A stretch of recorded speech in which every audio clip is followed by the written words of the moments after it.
estas obras que estão a ser expostas pela primeira vez são inéditas e comecei a pintá-las em março de 2020 e terminei na semana passada, em julho de 2021. Coincidem com o tempo de emergência e de confinamento, mas além de coincidirem com esse tempo, também coincidem com o meu tempo de urgência. Eu sentia uma urgência enorme, profunda, em fugir da situação de ameaça, de medo que me rodeava e que nos atacava todos os dias através de notícias que via na televisão, nos jornais e diretamente, pessoas amigas, algumas delas que morreram e outras que ficaram com grandes problemas físicos. E por isso, eu, para me salvar a mim própria, fechei-me no meu ateliê. E fechei-me no ateliê a trabalhar intensamente, rodeada de jornais, que é sempre uma opção, de revistas, de livros e, sobretudo, de 3 livros que o embaixador João Nunes Barata, que foi embaixador de Portugal em Roma, me ofereceu sobre o restauro da Capela Sistina. E eu, como não pude visitar museus durante estes ano e meio, aqueles livros foram ao meu museu.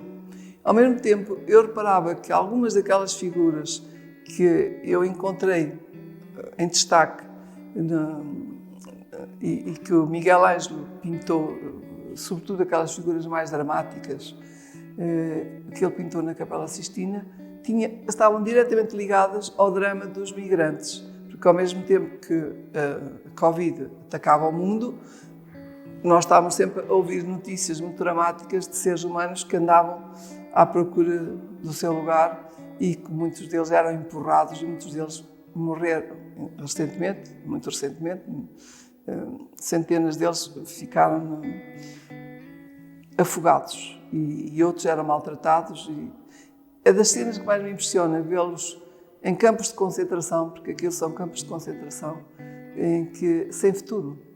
Então essas preocupações todas tocavam de uma forma especial. Ao mesmo tempo, esta exposição, que são pequenos formatos, também atravessei uma fase em que andava com muitos problemas de saúde, não tinha força para fazer trabalhos grandes, então fiz essas obras mais pequenas em que há uma predominância do olhar. E o olhar é o olhar que eu captava na rua, nas pessoas com que me cruzava e que eram pessoas que eu sentia que não tinham rosto. Eu deixei de ter rosto, elas deixaram de ter rosto. Eu muitas vezes não reconhecia pessoas amigas e, sobretudo, o que eu me apercebia é que o olhar delas falava. Falava porque a mente estava no olhar. E o sofrimento e a ansiedade, a inquietação, o medo do futuro. E por isso eu achava que aqueles... Nunca encontrei olhares de pacificados. Sobretudo encontrava olhares de pessoas que se interrogam, que estavam sempre a ver qualquer coisa que é a ameaça. Eu decidi falar um pouco aqui diante destes quadros e nesta sala destes desenhos. É uma sala bastante serena e que nos diz muito da arte de Graça Moraes. Está aqui uma boa síntese. Em primeiro lugar, a questão do desenho, que é uma das particularidades da sua criação e do seu modo de expressão.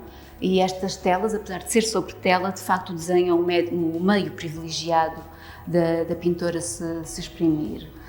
E eu gosto particularmente também deste espaço e destes quadros, porque há uma ligação muito grande, um diálogo muito grande com a grande história da arte. Ou seja, a Graça Moraes tem sempre as reminiscências da sua terra, da sua territorialidade, das suas identidades.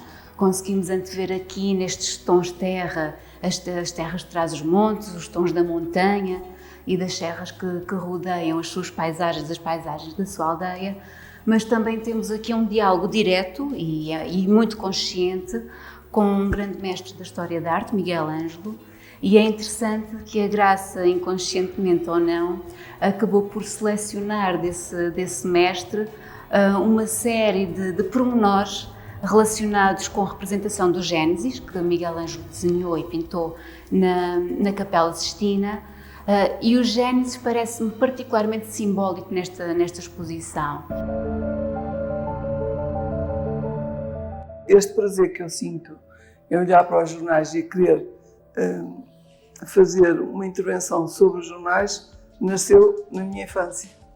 Porque eu, quando era bem pequena, tenho consciência de mim desde os 5 anos, sobretudo, eu gostava de ver os jornais que eram colados nas paredes das casas dos lavradores, mesmo na casa do meu avô, que era um lavrador.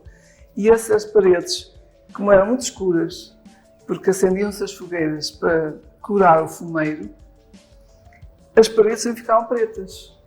E uma altura do ano, na Páscoa, em que as mulheres faziam a lavagem da casa toda, tudo se esfregava, tudo se limpava, as paredes tinham que ser, em vez de ser pintadas, que ficava caro, era sobreposta à parede escura, que estava cheia de... até sujava as mãos, eram sobrepostos jornais velhos, que as pessoas iam buscar à mercearia. É uma forma muito simples de homenagear os jornais e também de valorizar ainda aquilo que ainda se pode tocar com as mãos. E não este mundo virtual, que é riquíssimo e que também nos dá informações em cima da hora, mas que não se sente. Não tem cheiros, não tem tato. E eu acho que temos que continuar a conservar essa relação com o ser humano, com os objetos, e um jornal é um objeto, e com a natureza.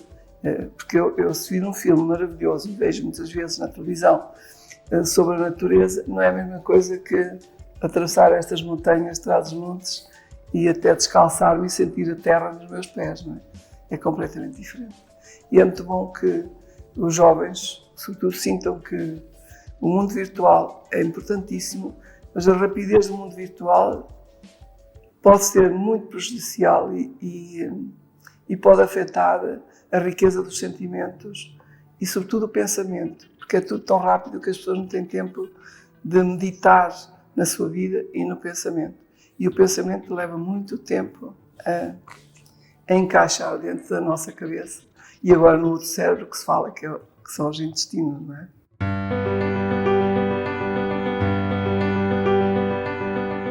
A verdade é que quem viu a exposição anterior, Metamorfoses da Humanidade, e esta, percebe há um conjunto muito particular de relações que tem a ver, obviamente, com a questão humana, a metamorfose. Portanto, é um tema que continua a ser transposto para esta nova exposição, mas o que se destaca e aquilo que nos chama imediatamente a atenção é a cor.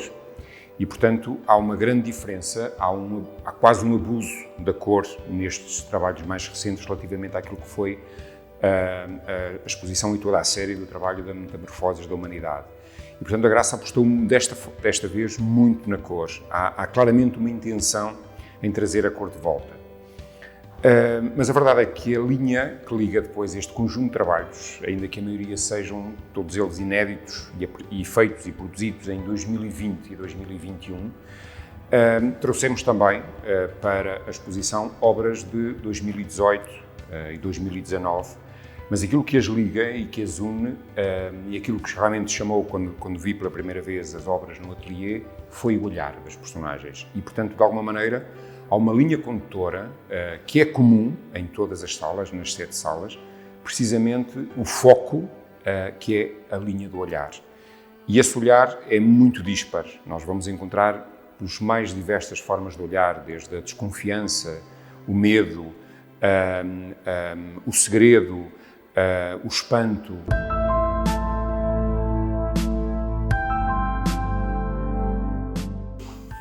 E por isso esta exposição tem sobretudo a ver com uma dimensão dramática, mas ao mesmo tempo salvadora da humanidade. E eu desejo que as pessoas que vejam, sobretudo, que as vejam como pintura, porque eu esforcei-me sobretudo por fazer boa pintura e bons desenhos, mas também que encontrem aqui um imaginário que as ajude a recuperar os dramas e o sofrimento que todos nós vivemos nestes últimos meses, sobretudo neste ano e meio de vida.